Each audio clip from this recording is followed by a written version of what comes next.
다음 세대를 한번 생각해 보십시오. 나의 자녀와 우리의 자녀들. 명단을 한번 보여드릴 테니까 이들이 하나님께 돌아온 일이 가능할까를 한번 생각해 보십시오. 돌아올 것 같습니까? 안 돌아올 것 같습니까? 쟤는 힘들겠다. 쟤는 안 되겠다. 뭐 그렇습니까? 자, 그럼 이제 아직 주님을 만나지 못한 우리 안에 있는 구도자들을 한번 생각해 봅시다. 자, 이름을 읽으면 얼굴이 매치되는 분도 계실 거고 전혀 뭐 연결 안 되는 분도 계실 텐데요. 아무튼 여러분이 아는 사람만 한번 생각해 보세요. 이들이 복음을 받아들일 것 같습니까?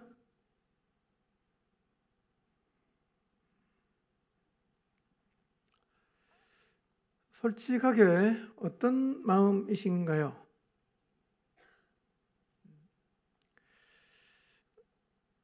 이들을 위해 기도하는 우리의 마음이 어쩌면 난공불락의 여리고 성 앞에 서 있는 이스라엘 백성의 마음과 같을 수 있습니다. 아마 이스라엘 백성도 여리고 성 앞에 서서 우리가 저 성을 정복할 수 있을까? 라는 생각을 했을 것입니다. 추상적인 기도가 아니라 우리는 아주 구체적이고 실제적인 기도를 하고 있어요. 우리가 점령해야 되고 무너뜨려야 하고 하나님께로 돌아오게 해야 되는 영혼이 구체적으로 있어요. 이들이 돌아올까? 근데 이 난공불락의 여리고성이 지금 굳게 닫혀 있어요. 6장 1절 한번 볼까요? 읽어보겠습니다. 시작.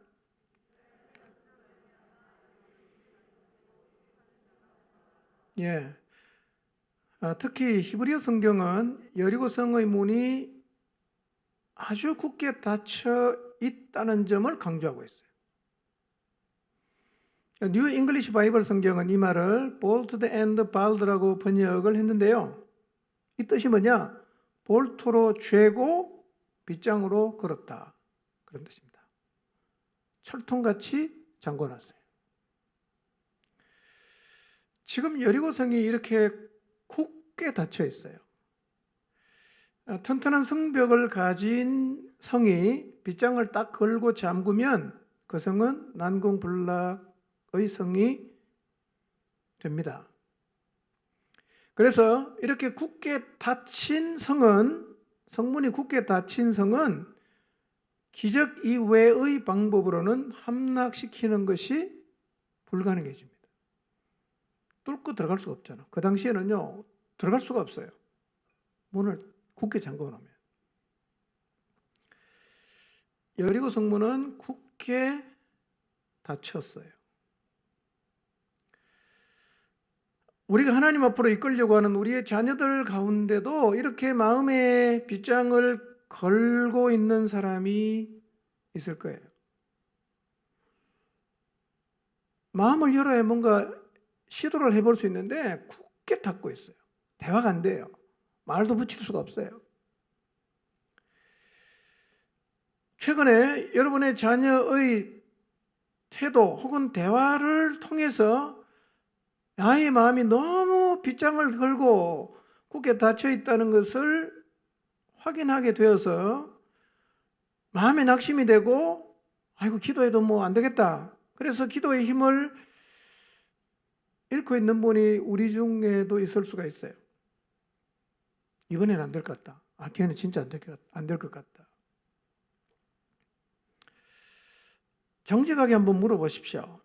빗장을 굳게 걸고 있는 이 아이의 마음이 과연 열려서 복음을 받아들일 수가 있겠는지 스스로에게 한번 질문해 보세요.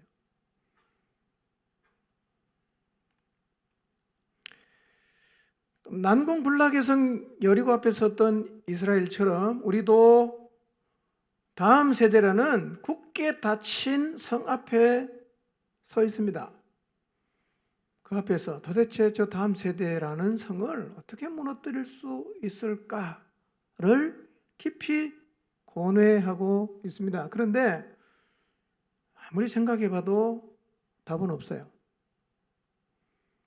닫힌 성을 점령하는 게 불가능하듯이 마음을 꽁꽁 닫고 있는 아이의 마음에 복음을 밀어넣는 것은 사실은 불가능한 일입니다. 지금 이스라엘이 바로 그 자리에 서 있어요. 모든 백성도 고뇌를 하겠지만 무엇보다 백성의 지도자였던 여호수아는 그 어떤 사람보다 심각하게 고뇌했을 것입니다. 돌아갈 수도 없잖아. 요단강 건너왔고 다시 돌아갈 수 없어. 거기 살 수도 없잖아. 무조건 앞으로 가야 되는데 저 성을 우리가 어떻게 무너뜨릴 수가 있는가? 어떻게 무너뜨리는가? 여호수아가 얼마나 고민을 했겠어요. 골똘하게 생각합니다. 저 성이 과연 무너질까? 어떤 방법으로 저 성을 우리가 점령하는 게 가능할까? 이렇게 막 고민을 하고 있던 때 여호수아 앞에 한 사람이 나타났어요. 5장 13절에 보니까 여호와의 군대 대장이 나타났어요. 근데 여호와의 군대 대장이 나타난 것은 여호수아가 이상이나 환상을 본 게 아니에요. 실제적으로 나타났어요. 여호수아는 이날 일정한 거리를 두고 칼을 들고 있는 여호와의 군대 대장을 만났습니다. 그리고 그 군대 대장 앞에 엎드려 절을 했어요. 대화를 했어요. 실제로 나타났어요. 놀라운 일이죠? 나타나서 지금 대화를 하고 있는데 그 대화의 내용이 오늘 읽은 본문이에요. 군대 대장과 여호수아가 대화를 하고 있어요. 5장 13절에 15절로 읽었는데요. 일단 여호와의 군대 대장이 여리고 가까운 곳까지 찾아왔다는 것은 굉장히 중요한 의미가 있어요. 첫 번째, 군대 대장이 칼을 들고 왔다는 것은 가나안에 살고 있는 거주민과 지금 싸워서 정복을 해야 되는 이스라엘을 돕기 위해서 하늘의 군대를 거느리고 왔다는 말입니다. 다르게 표현하면 하나님께서 이스라엘과 하신 그 약속을 지키기 위해서 군대를 지금 보냈어요. 누구를 만났어요? 대장을 만났어요. 여호수아와 군대 대장이 만났어요. 여러분, 하나님은 약속하신 것은 꼭 기억하십니다.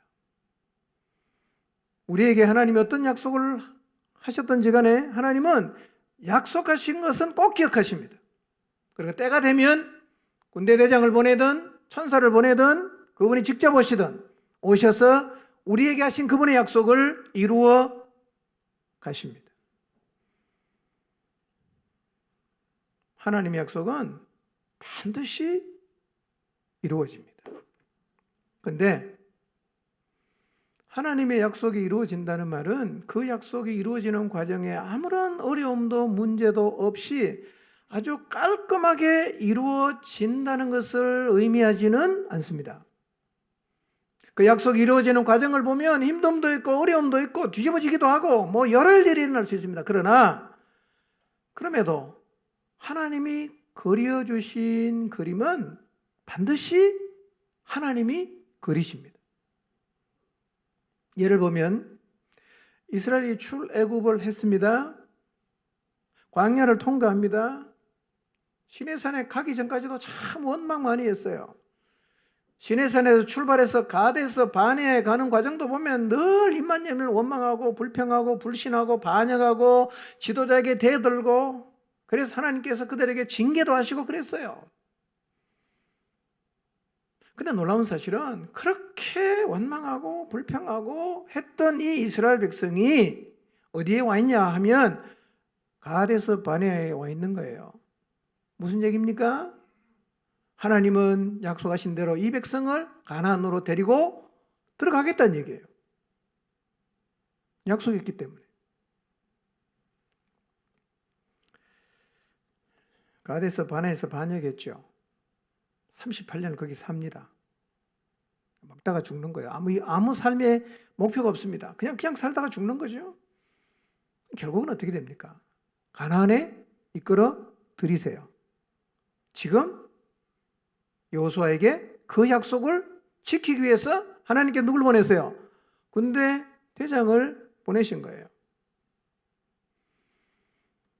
이렇게 하나님은 약속하신 것은 반드시 지킵니다. 믿으십시오. 여러분 인생 가운데 하나님이 주신 약속이 있습니까? 근데 그 약속을 생각해 보니까 도저히 이루어지지 않을 것처럼 보입니까? 여러분, 그 약속은 반드시 하나님이 이루십니다. 내가 이루는 게 아니라 하나님이 이루세요. 놀라운 방법으로. 하나님의 약속은 절대로 놓아버리지 마십시오. 잡아야 됩니다. 끝까지 잡아야 됩니다. 왜? 반드시 이루어지니까요. 두 번째 의미가 있어요. 군대 대장이 찾아왔다는 두 번째 의미는 뭐냐? 결국 여리고를 정복하는 이 전쟁은 사람이 할 수 있는 게 아니라는 거예요. 이것은 하나님에게 속한 전쟁이라는 것입니다. 하나님의 능력과 하나님이 개입하느냐 그렇지 않느냐에 따라서 이 전쟁의 승패가 좌우된다는 의미입니다. 여리고성은요, 이스라엘의 힘으로 무너뜨릴 수가 없어요. 하나님의 능력으로만 무너져요. 마찬가지로 우리 앞에 놓인 여리고 성처럼 보이는 다음 세대를 포함해서 잃어버린 영혼을 구원하는 일도요, 우리 힘으로는 안 됩니다, 여러분. 이것은 하나님의 능력으로만 가능한 것입니다. 그러므로 우리가 이 일을 행할 때 하나님을 바라야 합니다. 하나님을 바라십시오. 여러분이 설명을 잘하고 말을 잘하면 그들이 예수님 믿을 것 같지만 해보십시오. 안 돼요. 이거는 하나님의 영역이에요. 우리는 다만 하나님 말씀에 순종할 뿐이지 우리가 그걸 할 수는 없어요.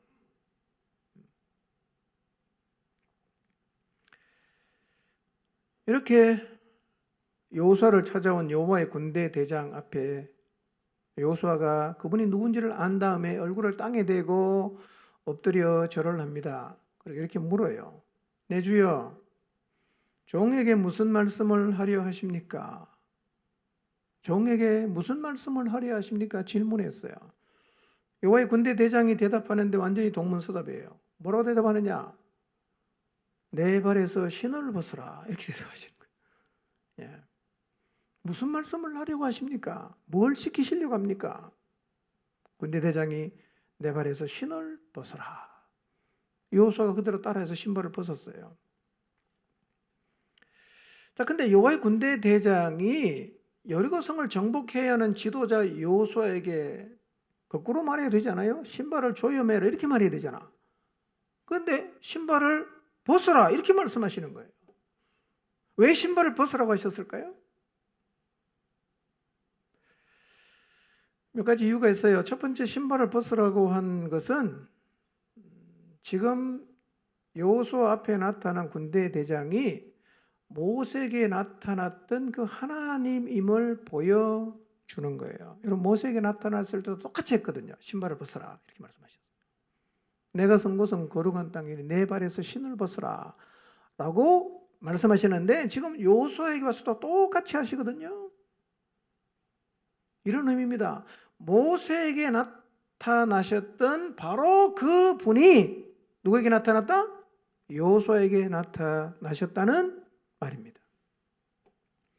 모세에게 나타나셔서 가나안 땅 백성을 출애굽시켜서 가나안 땅으로 인도할 사명을 주시고 그 모세를 통해서 출애굽하게 하시고 기적으로 홍해를 건너게 하시고 광야의 여정을 거쳐서 모압 평지까지 인도하셨던 바로 그 하나님이 지금 누구에게 왔어요? 여호수아에게 왔다는 거예요. 무슨 의미입니까? 내가 모세를 인도했던 것처럼 너도 인도할 거야 이 말이에요. 내가 왔어. 내가 할 거야. 신을 벗으라는 게 첫 번째 그런 의미를 갖고 있어요. 여러분, 지금 하나님이 영으로 우리 가운데 오셔서 계십니다. 지금도 우리를 진리 가운데로 인도하시고 계시지요. 그분은 우리에게 계속 말씀하십니다. 나 여기 있어. 나 여기 있어. 기억하라는 거죠. 여러분, 하나님 여러분 안에 계신 걸 기억하고 계십니까? 나 여기 있어. 내가 너에게 한 약속 내가 다 이뤄줄 거야. 내가 너를 진리 가운데로 이끌어 줄 거야. 나 여기 있어. 우리 안에 계신 그분을 다시 한번 기억하시기를 바랍니다. 그분 여기에 계세요.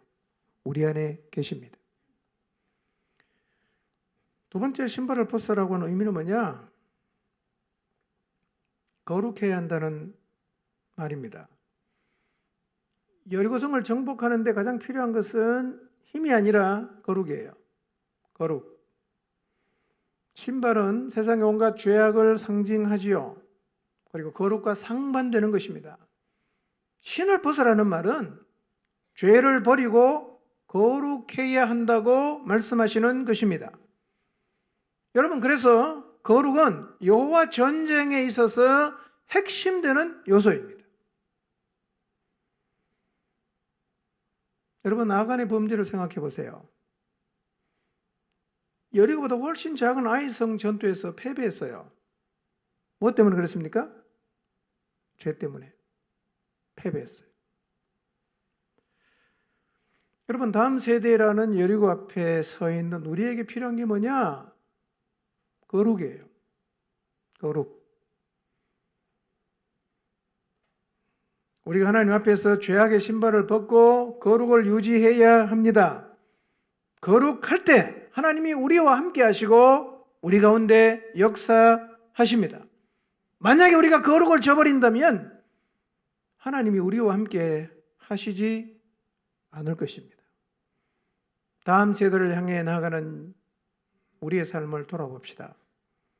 거룩하십니까? 아니면 죄 속에 빠져서 죄와 뒹굴면서 전혀 변화된 모습이 없이 신발을 신고 죄의 구렁텅이를 계속해서 돌아다니고 계십니까? 그렇다면 이 거룩한 전쟁에서 이길 수 없습니다. 신발을 벗으십시오. 죄의 신발을 벗고 죄 짓는 자리로 가는 것을 멈추고 하나님 앞에서 거룩하셔야 합니다.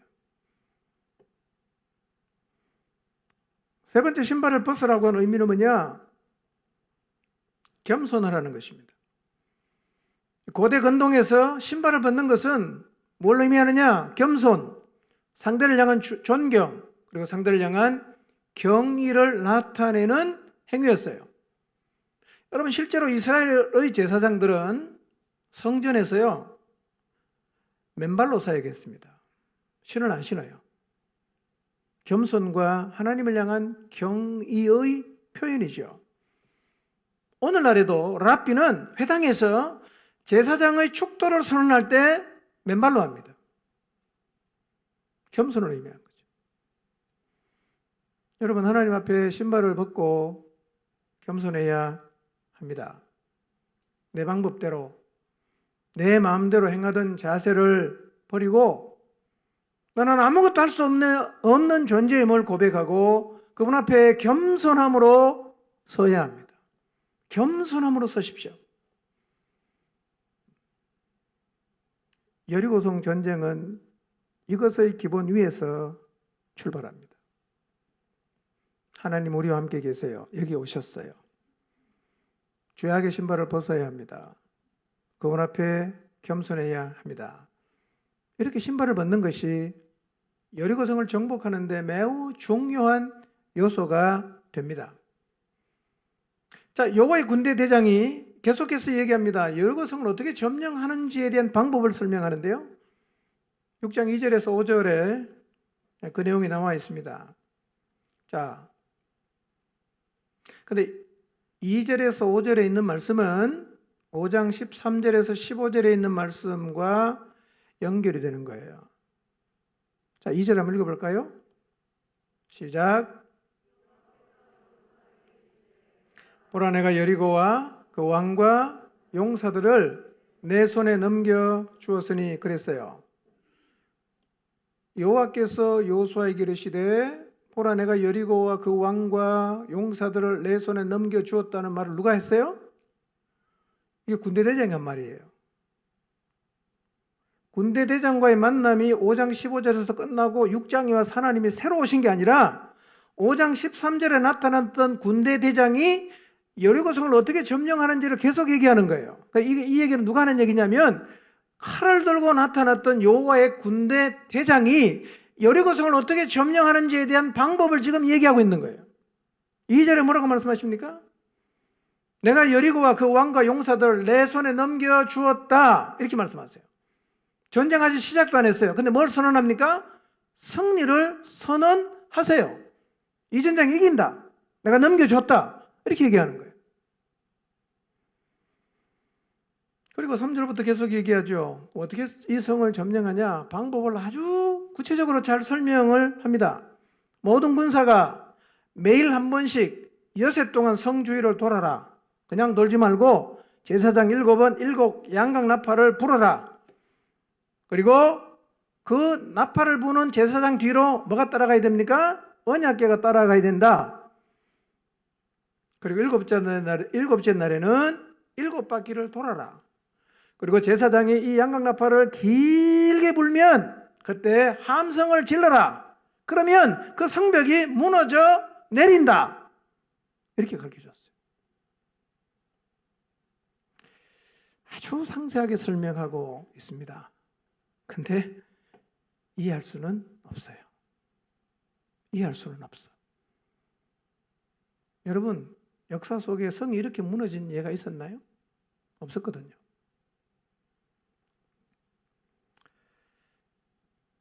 근데 이스라엘은요, 이 하나님의 명령에 그대로 순종했어요.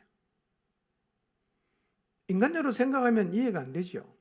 그리고 이치에도 맞지 않습니다. 놀라운 것은 이스라엘 백성이 순종했다는 거예요.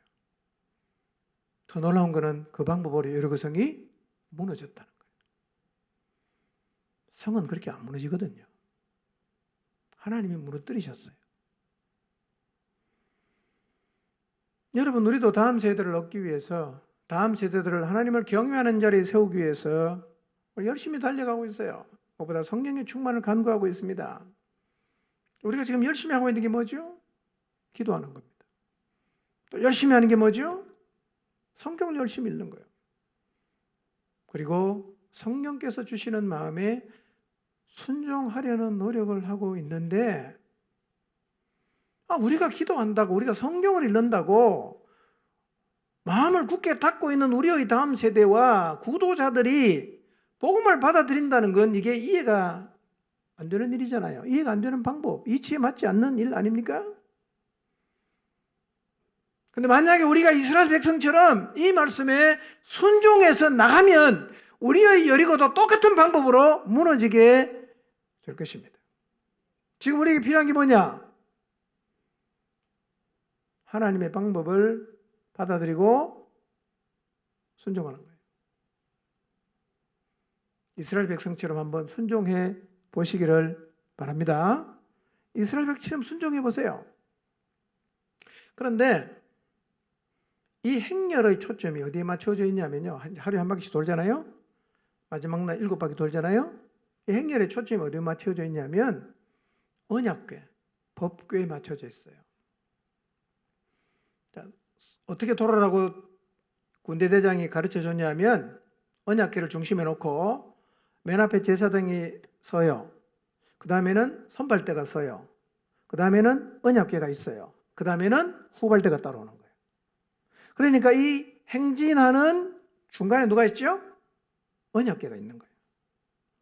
언약궤는 언제나 뭘 상징합니까? 하나님의 임재를 상징하는 거예요. 이스라엘 백성은 그냥 하루에 한 바퀴 휙 돌고 집에 간 게 아니에요. 이 행진하는 중간에 있는 그 언약궤를 기억하면서 하나님이 지금 우리 가운데 임재해 계신다. 하나님이 지금 우리 가운데 임재해 계신다. 라는 사실을 늘 기억하면서 행진한 거예요. 여러분, 우리의 다음 세대를 향해서 우리가 나아갈 때도요, 우리가 동일하게 하나님의 임재를 기억해야 됩니다. 하나님이 나와 함께 하신다. 하나님이 우리와 함께 하신다. 하나님이 이 일을 행하신다. 이 하나님의 임재를 기억하면서 나가야 돼요. 오늘 아침에 제가 일어나서 눈을 딱 떴어요. 갑자기 생각이 나는 거예요. 하나님 지금 나와 함께 하시는구나. 하나님이 임재하심. 여러분, 지금 여기에 하나님이 임재해 계신다는 사실을 생각해 보십시오. 하나님이 임재해 계세요. 다음 세대를 향해서, 구도자를 향해서 우리가 달려가고 있습니다. 우리 혼자 갑니까? 누가 같이 가요? 하나님이 같이 가세요. 우리는 그 길을 걸어갈 때 우리 가운데, 우리 안에 임재해 계시는 하나님을 기억하면서 가야 됩니다. 우리 혼자 가는 게 아니에요. 그냥 도는 거하고 언약궤와 더불어 하나님의 임재를 기억하면서 도는 것은 완전히 다르겠죠?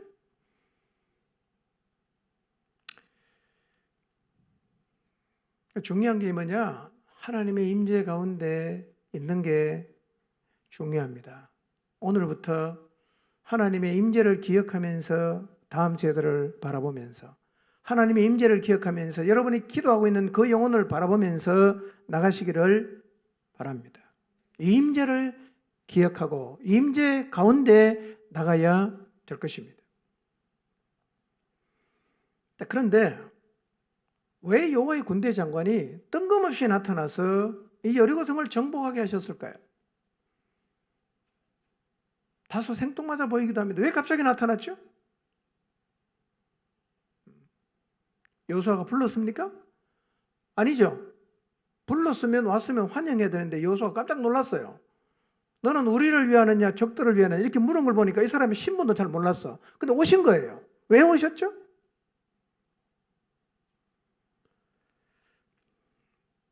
여호와의 군대 장관이, 군대 대장이 여리고성으로 여호수아와 이스라엘 백성을 찾아오신 이유가 있어요. 그게 뭐냐? 하나님이 하신 약속 때문입니다. 왜 왔냐? 약속했기 때문에 오신 거예요. 하나님이 아브라함 때 무슨 약속을 하셨냐? 이 가나안 땅을 내가 너에게 주겠다. 너희 후손에게 주겠다고 약속을 하셨어요. 이 약속을 이삭도 받았습니다. 야곱도 받았어요. 그리고 야곱의 아들인 요셉 때 애굽으로 내려가서 노예살이를 하고 있는데 수백 년의 세월이 흘러갔지만 하나님은 아브라함에게 주셨던 그 약속을 계속해서 기억하고 계세요. 계속 기억하고 있습니다. 창세기 15장 18절 보세요. 하나님이 처음으로 아브라함에게 이런 약속을 주셨어요. 읽어보겠습니다. 시작.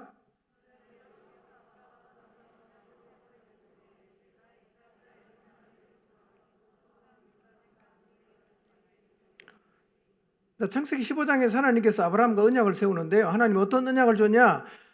내가 이 땅이 어디입니까? 여러분, 아브라함이 갈대아 우르를 출발해서 하란을 거쳐서 지금 어디 와 있어요? 가나안에 살고 있잖아요. 지금 아브라함이 원래 가나안으로 부름을 받았거든요. 근데 하나님께서 그 아브라함에게 주신 약속이 뭐냐? 네가 서 있는 이 가나안 땅을 애굽 강에서부터 큰 강 유브라데까지 누구한테 준다? 네 자손에게 준다. 그 약속을 하셨어요. 근데 하나님은 이 언약을 잊지 않고 계속해서 기억하시는 거예요. 수백 년의 세월이 지났어요. 요셉 때 애굽으로 내려가서 430년이 지났습니다. 이제 요셉을 모르는 왕이 세워지면서 이스라엘이 노예가 되어서 막 고생을 하고 있어요.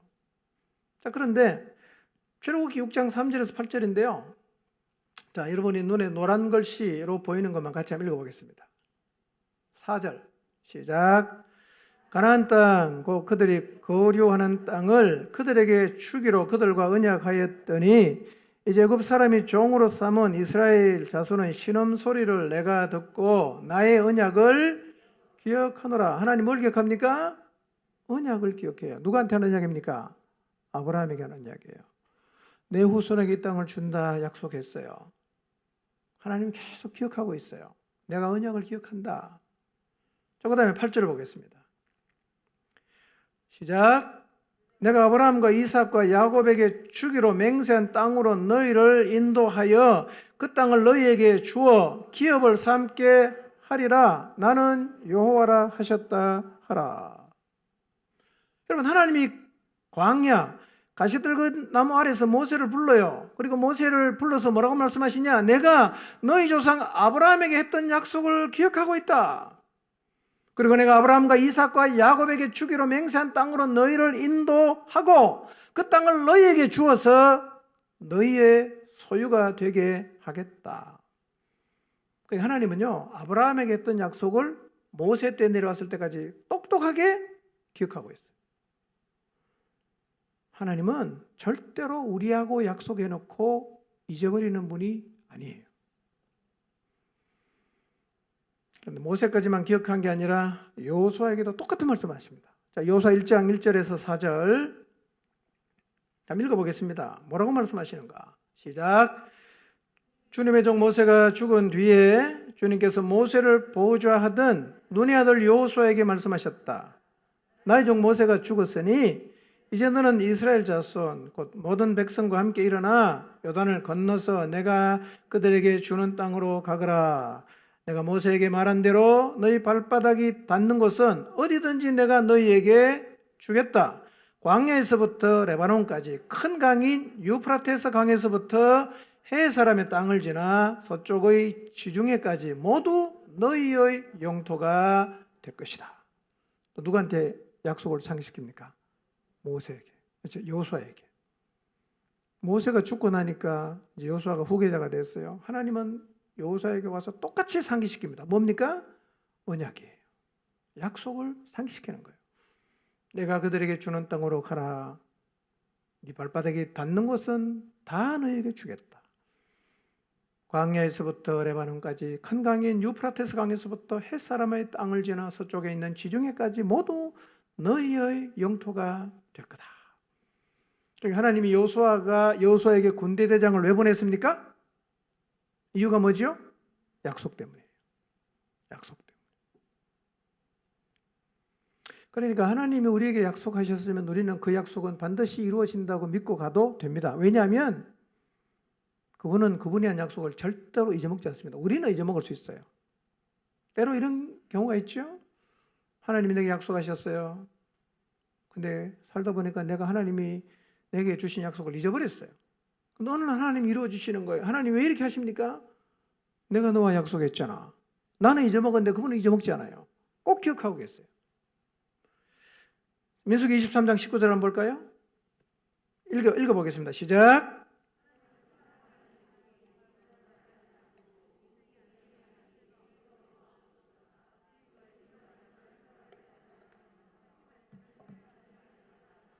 네. 자, 하나님은 사람이 아니기 때문에 뭘 안 하십니까? 거짓말을 안 하세요. 하나님은 인생이 아니기 때문에 뭘 안 하십니까? 후회 안 하십니다. 괜히 했다. 그 약속 괜히 했다. 이런 거 절대 안 하세요. 그래서 그분은 말씀하신 것은, 언약하신 것은 반드시 이루시는 분이에요. 그러니까 하나님께서 여호수아와 여리고 앞에 있는 이스라엘 백성의 군대 장관을 보내서 그 여리고성을 함락시킨 이유도 뭐 때문이라고요? 딱 하나예요. 약속 때문이에요. 약속을 지키신 거예요. 그러니까 우리가 하나님의 약속을 가지고 있다면 완전 절대로 부도가 나지 않는 수표를 갖고 있는 것하고 똑같아요. 확실한 보정 수표예요. 자, 그러면 지금 우리가 우리의 다음 세대를 위해서 열심히 기도하고 있어요. 잃어버린 영혼이 주께 돌아오기를 위해서 열심히 기도하고 있는데, 여러분 성경에 다음 세대, 특히 우리의 자녀들을 구원해 주겠다고 하나님이 약속하신 것이 있나요? 있나요? 그 약속이 있다면 우리가 그 약속을 붙잡고 가면 되는데, 없으면 이거는 좀 곤란하죠. 없으면 우리가 확신할 수 없어요. 과연 우리의 다음 세대, 우리의 자녀 세대를 하나님께서 구원해 주겠다고 약속을 하셨는가? 아니면 약속을 하신 적이 없으신가? 우리가 살펴볼 필요가 있어요. 그럼 생각해 보십시오. 이런 약속이 성경에 있는 것 같습니까? 생각해 보세요. 하나님이 자녀를 구원해 주겠다고 약속하신 데가 있나? 없나? 있나?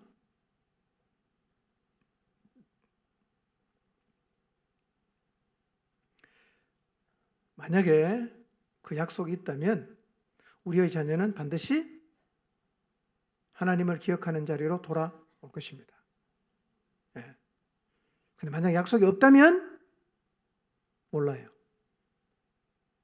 확신할 수 없고 장담할 수가 없을 것입니다. 자, 사도행전 16장 31절. 우리가 일반적으로 가족 구원에 대한 약속을 하면 이 말씀을 우리가 생각하는데요. 한번 읽어보겠습니다. 사도행전 16장 31절. 크게 시작. 이르되 주 예수를 믿어라. 그리하면 너와 내 집이 구원을 받으리라 하고. 주 예수를 믿어라. 그리하면 너와 내 집이 구원을 받으리라. 이 말은요, 빌립보 감옥에서 바울과 실라가 밤중에 그냥 찢겨진 그 몸, 정말 깊은 상처 속에 고뇌해야 되는데 막 밤중에 기도하고 찬양하다가 지진이 나고 문도 다 열리고 그 다음에 그들을 결박하고 했던 게 다 풀렸어요. 간수가 자다 깜짝 놀랐어요. 예수가 도망가면 이제 간수가 대신 죽어야 되니까 간수가 자결을 하려고 합니다. 그때 바울이 말합니다. 우리가 다 여기 있으니까 죽지 마라. 그랬더니 이 간수가 질문을 합니다. 선생들아, 우리가 어떻게 하여야, 내가 어떻게 하여야 구원을 얻을 수 있는가? 질문했어요. 그때 이 빌립보 감옥의 간수에게 바울이 한 대답이 16장 31절이에요. 물론 내용을 읽어보면 많은 부분이 생략되었음을 알 수 있어요. 이렇게 단답형으로 얘기한 게 아니라 굉장히 많은 대화가 오갔겠지만 핵심만 딱 적어놨어요. 주 예수를 믿어라. 그리하면 너와 내 집이 구원을 받으리라. 그리고 진짜 그 간수 가족이 다 예수를 믿었어요. 자, 우리가 이 말씀을 우리의 자녀도 다 구원해 주시겠다는 약속으로 받을 수가 있을까? 그렇게 받긴 하지만 왠지 모르게 힘이 들어가지 않을 때가 있는 것도 사실이에요. 우리가 우리의 자녀들을 주님께로 이끌려는 노력을 한 것이 이번에 처음은 아니죠. 이전부터 계속 해왔고 또 그 노력을 통해서 많은 우리의 다음 세대가 주님께로 돌아왔어요. 근데 이번에 우리가 기도하고 있는 우리의 다음 세대가 진짜 여리고성 같아. 좀 더 튼튼한 여리고성 같아. 그러다 보니까 우리가 생각하는 것만큼 진전이 없을 수 있어요. 내가 지금까지 기도했는데 아무런 변화가 없는 것 같아. 찔러보니까 그냥 진짜 빗장을 굳게 채우고 있다. 그러면 기도는 하지만 우리의 마음속에 이런 생각이 들죠. 우리의 자녀가 과연 주께로 돌아올까? 의문이 생길 수도 있고요. 그리고 잘 모르겠다. 되었으면 좋겠지만 안 될 수도 있겠다라는 생각을 우리가 가질 수도 있어요.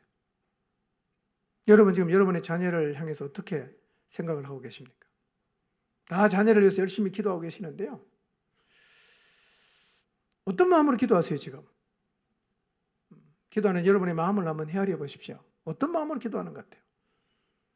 상황이 어떻게 돌아가든 간에 우리의 자녀는 확실하게 주님께로 돌아온다라는 그 확신을 가지고 기도하고 계십니까? 아니면 기도는 하긴 하는데 확신이 많이 떨어진 상태로 기도하세요? 아니면 그 정도가 아니라 거의 반신반의 아마 안 될 가능성이 더 많아. 이런 마음으로 힘없는 기도를 하고 계시나요? 핵심이 이거예요. 우리의 자녀를 구원하시겠다는 약속이 있으면 그거는 보정수표가 있는 거죠. 과연 성경에 그런 약속이 있냐? 있냐? 있습니다. 있습니다. 하나님은 우리의 자녀 세대의 구원에 대한 약속을 주셨어요. 그 약속 어디 있냐? 우리의 자녀를 구원하시겠다는 하나님의 약속은 어디에 있냐면 기도에 있어요. 기도가 약속이에요. 그러니까 우리가 만약에 지금 하나님 앞에 나가서 우리의 자녀를 위해서 잃어버린 영혼의 구원을 위해서 기도하고 있다면 그게 약속이에요. 자, 이 말의 의미가 무엇인지를 좀 생각해 보도록 하겠습니다. 기도가 약속이라고 말할 수 있는 첫 번째 이유는 뭐냐? 하나님은요, 우리가 기도하면 들으신다고 약속하셨어요. 기도하면 듣겠다고 약속을 하셨어요. 자, 기도하면 듣겠다는 게 하나님의 약속이야. 내가 지금 기도하고 있어. 뭘 받은 거예요? 듣겠다는 약속을 받은 거죠? 그러니까 우리의 자녀를 위해서, 우리의 다음 세대를 위해서 만약에 우리가 기도를 하고 있다면 그 기도에 대한 응답의 약속이 있기 때문에 결국 우리는 뭘 갖고 있는 겁니까? 자녀 세대와 그 다음에 우리가 기도하고 있는 그 영혼이 주님께로 돌아온다는 약속을 갖고 있는 거예요. 기도가 약속이에요. 그럼 만약에 우리가 기도를 안 하면 어떨까요? 기도를 안 하면 약속이 없죠. 기도를 안 한 사람은 약속을 주장할 수 없습니다. 자, 마태복음 7장 7절 한번 볼까요? 읽어보겠습니다. 시작. 찾으라 그러면 찾아낼 것이요 문을 두드리라 그리하면 너희에게 열릴 것이니 그랬어요. 구하면 주겠다. 뭐죠? 약속이에요. 구하면 주겠다. 우리 자녀의 구원을 위해서 하나님 앞에 구했어요. 그럼 하나님 어떻게 하실까요? 응답하시겠죠. 그러니까 기도하는 사람은 뭘 갖고 있는 사람이에요? 약속을 갖고 있는 사람이에요. 자, 마태복음 21장 22절 한번 볼까요? 읽어보겠습니다. 시작. 너희가 기도할 때에 무엇이든지 믿고 구하는 것은 다 받으리라. 믿고 구하는 것은 다 받는다고 약속을 하셨어요. 우리의 자녀들을 위해서, 우리 안에 있는 구도자들을 위해서 우리가 믿음으로 기도하면 뭐가 있어요? 들어준다는 약속이 있어요. 근데 여러분 성경을 많이 읽고 계시니까 확인 이미 하셨겠지만요. 성경에는 우리가 기도하면 들어주겠다는 약속이 너무 많습니다. 너무 많아요. 그렇기 때문에 자녀의 구원을 위해서 하나님 앞에 여러분이 기도하고 있다면 이미 그 자녀의 구원에 대한 뭐를 갖고 있는 거예요? 약속을 갖고 있는 거예요. 기도하고 있다면 약속을 갖고 있는 거예요. 근데 우리가 7월 10일 복음 집회를 앞두고 합심기도에 대해서 잠깐 좀 생각해 보겠습니다. 마음을 모아서 합심기도, 이 합심기도에 대단한 능력이 있어요. 마태복음 18장 19절 한번 볼까요? 읽어보겠습니다. 시작. 진실로 다시 너희에게 이르노니 너희 중의 두 사람이 땅에서 합심하여 무엇이든지 구하면 하늘에 계신 내 아버지께서 그들을 위하여 이루게 하시리라. 두 사람이 내 이름으로 합심해서 무엇이든지 구하면 하늘에 계신 아버지께서 어떻게 한다고요? 이룬다. 혼자 하는 기도도 하나님이 들으시지만 합심해서 하는 기도도 하나님이 응답하시는데요. 실제로 합심 기도했을 때 나타난 한 사례가 사도행전에 있어요. 자, 4장 24절과 31절을 읽어보겠습니다. 시작. 대주제여 천지와 바다와 그 가운데 만물을 지어내시어 빌기를 다음에 모인 곳이 진동하더니 무리가 다 성령이 충만하여 담대히 하나님 말씀을 전하니라 그랬어요. 자, 24절 보세요. 그들이 듣고 어떻게? 한 마음으로 모여서 합심 기도하는 거예요. 그렇게 기도했어요. 자, 31절입니다. 빌기를 다해서 기도를 열심히 했습니다. 기도가 끝났어요. 어떤 일이 벌어집니까? 모인 곳이 진동해요. 그리고 함께 합심 기도했던 모든 사람이 뭘 경험합니까? 성령의 충만을 경험해요. 예수님 믿는 것 때문에 사내들이 공에 잡혀가갖고 다시는 이 얘기하면 너 가만 안 둔다. 공갈 협박을 받고 왔는데 성령 충만을 입으니까 다시 어떻게 합니까? 담대해졌어요. 그래서 하나님 말씀을 전하는 자리에 이들이 섰다는 거예요. 여러분, 합심 기도에 굉장한 힘이 있습니다. 우리는 이미 수요 중보 기도회를 통해서 성도의 이 한마음된 기도에 얼마나 놀라운 힘이 있는가를 많이 경험하고 있습니다. 여러분, 수요일날 와서 합심해서 기도할 때 더 힘을 내서 하나님 앞에 기도하시길 바랍니다. 합심된 기도에 하나님께서 놀라운 은혜를 부어주십니다. 저는 7월 10일 복음 집회를 위해서 수요일마다 모여서 합심 기도하는데요. 저는 이런 일이 우리 안에 일어나기를 함께 기도했으면 좋겠어요. 여러분 기억하시고 늘 하시기를 바랍니다. 첫째, 사단이 하늘로서 번개같이 떨어지는 일을 위해서 기도하십시오. 우리 눈에는 안 보이지만 예수님의 눈에는 보여서 사단이 떨어지는 게. 여러분, 우리의 다음 세대들이나 우리가 기도하고 있는 영혼들이 세상을 사랑하고 세상 속에 빠져 살잖아요. 그냥 괜히 빠져 사는 게 아니라 누군가 그를 잡고 있는 거예요. 누가 잡고 있겠어요? 사단이 잡고 있겠죠. 우리가 그들을 찾아가지 않고 여기에 모여서 합심해서 하나님 앞에 기도할 때 사단이 하늘로부터 번개같이 떨어지는 역사가 일어나게 될 것입니다. 우리가 기도하면 돼요. 합심해서 기도할 때. 그 다음에 두 번째로 우리가 기도해야 될 것은 우리가 기도하는 영혼들의 마음이 바뀌는 일을 위해서 기도해야 합니다. 여기서 기도하는데 거기 있는 우리 아이 마음이 바뀌었어요.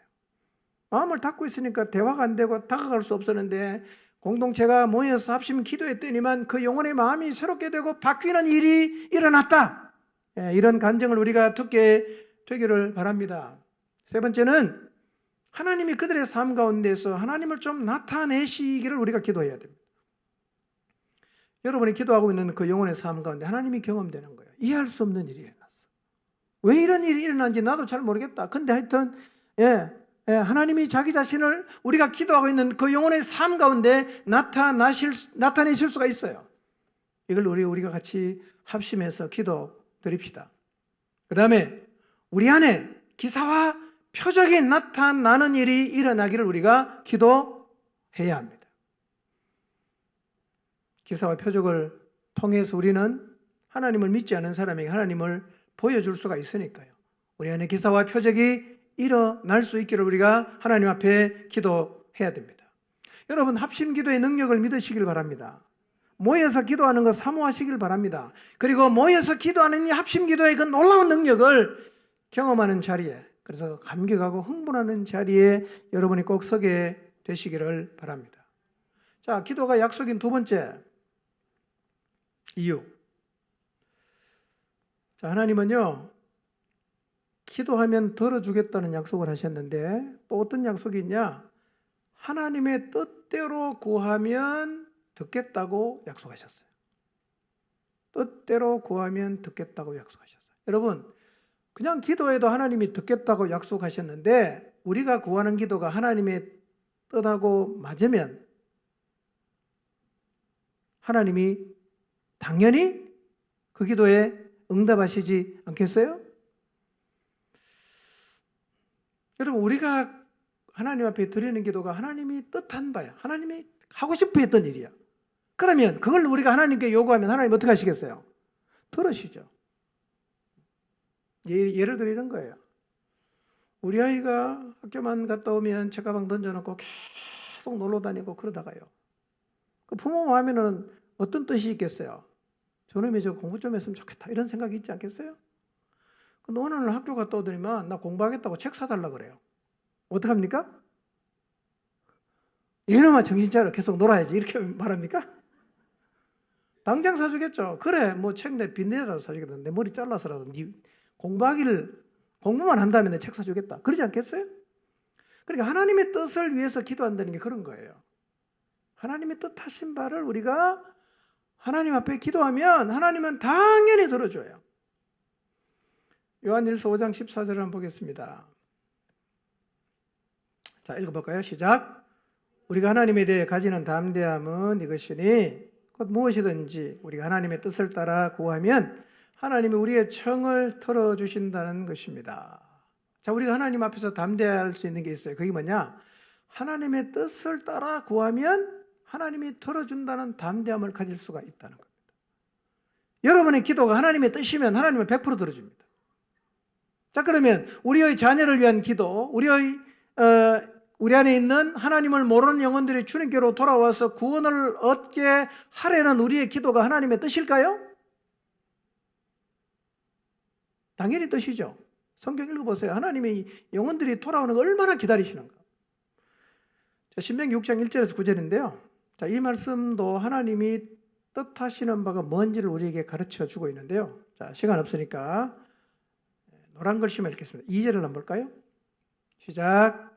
곧 너와 내 아들과 내 손자들이 평생에 내 하나님 여호와를 경외하며 내가 너에게 명한 그 모든 규례와 명령을 지키게 하기 위한 것이며 또 내 나를 장구하게 하기 위한 것이라. 6절. 오늘 내가 내게 명하는 이 말씀을 너는 마음에 새기고 내 자녀에게 부지런히 가르치며 집에 앉았을 때든지 길어갈 때든지 누워있을 때든지 일어날 때든지 이 말씀을 강론할 것이며 너는 또 그것을 내 손목에 매어 기호를 삼으며 내 미간에 붙여 표로 삼고 또 내 집 문설주와 바깥문에 기록할지니라. 자, 간단히 요약하면 이 말이에요. 하나님의 뜻이 뭔지를 가르쳐 주는 거예요. 내가 이게 내 뜻이다 하고 가르쳐 주는데요. 내용은 이거예요.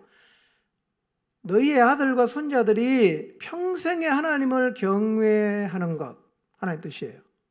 그 다음에 그렇기 때문에 하나님이 명하신 모든 규례와 명령을 지켜서 오랫동안 너희 자녀들이 잘 살 수 있도록 먼저는 이 마음속에 하나님 말씀을 새기고 자녀에게 부지런히 가르치고 강론해라. 이게 내 뜻이다는 거예요. 여러분, 그러니까 하나님의 뜻이 뭐냐? 우리의 자녀 세대가 하나님을 경외하는 자리에 서는 거예요. 이게 하나님의 뜻이에요. 우리의 자녀 세대가 그 자리에 서서 하나님의 규례를, 명령을 지켜서 영원토록 하나님 앞에서 잘 사는 것이 하나님의 뜻이에요. 그런데 우리가 지금 뭘 기도합니까? 우리의 자녀 세대가 하나님을 경외하는 자리로 돌아오게 해주십시오라고 기도하고 있잖아. 이게 하나님 뭐예요? 뜻이에요. 그러면 하나님의 뜻을 구하면 하나님 어떻게 합니까? 반드시 들어줍니다. 우리가 기도하는 게요, 이다 하나님의 뜻입니다. 하나님의 뜻이에요. 그래서 하나님의 뜻을 구하면 확실한 응답의 약속이 있습니다. 그러니까 여러분의 자녀가 하나님을 기억하고 하나님을 경외하는 세대로 서기를 기도하는 것에는 하나님이 뭐가 있어요? 이루어 주시겠다는 약속이 있어요. 기도할 때 자꾸 반신반의하면서 기도하지 말고 확신을 가지고 이 약속을 붙잡고 하나님 앞에 기도하시기를 바랍니다. 여러분, 9절을 보세요. 자, 8절 9절을 보면요, 너는 그것을 내 손목에 매라, 기호를 삼고 미간에 붙여서 표를 삼아라. 그 다음에 내 집 문설주와 바깥문에 기록하라. 이게 뭐냐면요, 하나님 말씀을 적어서 붙여라는 말은 성경에 딱 한 군데 나옵니다. 적어서 붙이라는 거예요. 자, 이 말씀을 읽을 때마다 감동을 받는데 제가 실천을 못했는데 이번에는 꼭 실천할 수 있도록 여러분이 응원해 주시기 바랍니다. 뭐냐?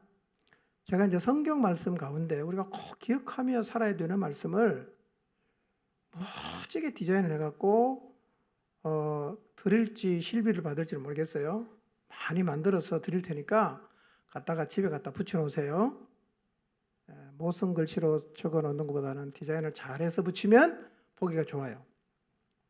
온 집에 좀 성경을 많이 붙여놓으시기 바랍니다. 자녀들이 아침에 나갈 때 읽고 들을 때 읽고 방문에 들어갈 때 읽고 나갈 때 읽고 성경 그렇게 하라 그랬어요. 디자인은 제가 안 하고 홍정민 자매가 합니다.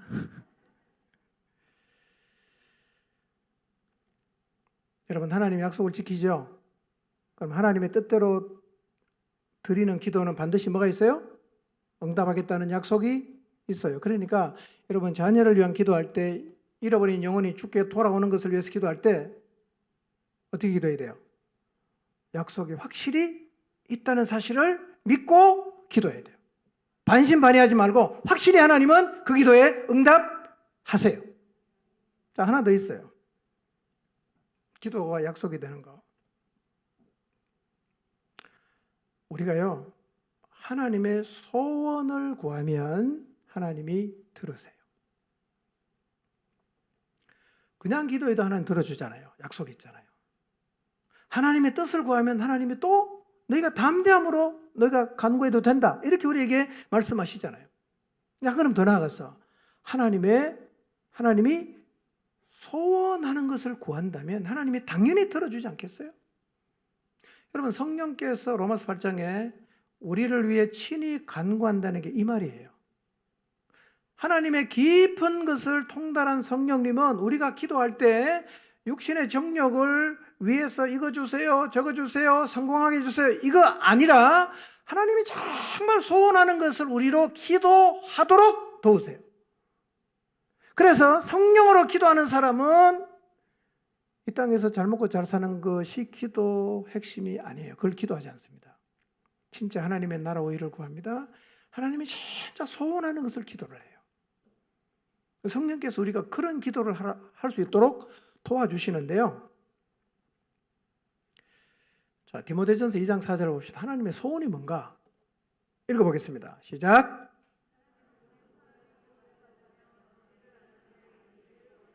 네, 여기서 원하시는이라고 번역한 단어를 똑같은 단어인데 빌립보서 2장 13절에는 이걸 소원이라고 번역했어요. 소원. 그러니까 디모데전서 2장 4절은 뭐냐? 하나님의 소원은 모든 사람이 구원을 받고 진리를 아는 데 이르기를 원하는 거예요. 이게 뭐요? 이게 하나님의 소원이에요. 여러분, 자녀를 향한 소원이 있으신가요? 있겠죠? 자녀를 바라보면서 소원하는 게 있을 거예요. 아직 시집장가 안 간 분은 여러분의 부모님이 여러분을 바라보면서 소원하는 게 있다는 것을 좀 기억하시길 바랍니다. 부모가 자식을 바라볼 때 소원하는 게 있어요. 방탕하던 아들이 정신없이 그냥 세상에 빠져 살던 아이가 어느 날 정신을 차렸어요. 바르게 살겠다고. 아버지 회사에서 나 일 좀 하게 해달라고. 아버지 어떻게 하겠어요? 대환영이죠. 그게 내 소원이었다. 내가 그걸 진짜 원했다. 네가 그걸 원하니까 내가 당연히 해준다. 여러분, 우리가 하나님의 소원을 기도하면요, 하나님은 반드시 응답합니다. 당연히 응답하죠. 하나님의 소원이 뭐라 그랬어요? 잃어버린 영혼이 돌아오는 거예요. 모든 사람이 주님께로 돌아오는 것이 바로 하나님의 소원인데, 잃어버린 영혼의 구원, 하나님을 모르는 우리의 자녀가 하나님 앞에 돌아올 수 있도록 우리가 주님 앞에 기도하면 그것이 하나님의 소원을 구하는 거예요. 그럼 어떻게 하겠어요? 하나님이 100% 응답하십니다. 100% 응답합니다. 여러분, 그렇기 때문에 하나님의 소원을 지금 여러분이 기도하고 계신다면 그 기도에는 응답의 약속이 확실하게 있다는 사실을 기억하시기를 바랍니다. 자, 여러분, 여리고성 앞에 여호와의 군대대장이 요소를 찾아왔죠? 왜 찾아왔죠? 약속이 있었기 때문에 찾아왔어요. 우리에게 하나님 약속을 하셨으면요, 반드시 하나님은 그 약속을 이루십니다. 어떤 방법을 동원해서라도 반드시 이루십니다. 중요한 게 뭐냐? 우리의 자녀가 구원을 받는 것에 대한 하나님의 약속이 있다 없다? 있다는 거예요. 있다는 거예요. 뭐가 약속입니까? 우리의 기도가 약속이에요. 우리의 기도가 약속이에요. 여러분, 그래서요, 우리가 드리는 기도에는 사실은 3중의 약속이 있어요. 첫 번째 뭡니까? 기도하면 듣겠다. 두 번째는 뭐죠? 하나님의 뜻대로 구하면 듣겠다. 세 번째는 뭐죠? 내 소원을 구하면 듣겠다. 여러분, 잃어버린 자녀의 구원을 위한 기도는요, 3중의 약속이 있단 말이에요. 이 사실을 믿으시기를 바랍니다. 잃어버린 영혼을 위한 기도도 똑같습니다. 그래서 부모가 기도하는 자녀, 누군가가 그 영혼의 구원을 위해서 기도하는 사람은 반드시 구원의 자리에 서게 됩니다. 왜냐하면 하나님은 자기가 하신 약속에 신실하신 분이기 때문입니다. 여러분이 자녀의 구원을 위해서 하나님께 많이 기도하셨을 것입니다. 여러분이 그 누군가의 영혼을 위해서 하나님께 많이 기도하셨을 것입니다. 하나님이 다 들으셨어요. 기억하고 계세요. 그리고 우리에게 하신 약속대로 그 약속을 반드시 이루실 것입니다. 다시 한번 질문해 봅시다. 다음 세대가 돌아오는 일이 가능할까요? 여러분의 자녀 세대가 하나님께로 돌아오는 일이 가능할까요? 여러분이 기도하고 있는 그 영혼들이 주께로 돌아오는 일 가능할까요? 기도한다면 우리는 이미 약속을 가지고 있습니다. 자녀를 위해 기도하는 부모는 이미 그 자녀의 구원에 대한 하나님이 주신 약속을 갖고 있다는 사실을 기억하시기를 바랍니다. 이제 이 하나님의 약속을 기억하고 흔들림 없이 순종의 걸음을, 기도의 걸음을 계속 옮겨 가시기를 바랍니다. 이제 하나님이 주신 약속을 믿음으로 딱 붙들고 굳게 닫혀있던 여리고를 하나님의 임재 가운데 돌았던 이스라엘 백성들처럼 7월 10일 그날까지 일단 우리의 다음 세대를 위해서 우리도 똑같이 매일 하나님의 임재 가운데 서서 기도하는 일을 게을리하지 않고 확신 가운데 기도의 자리에 계속해서 서시기를 주님의 이름으로 축원합니다. 기도하겠습니다.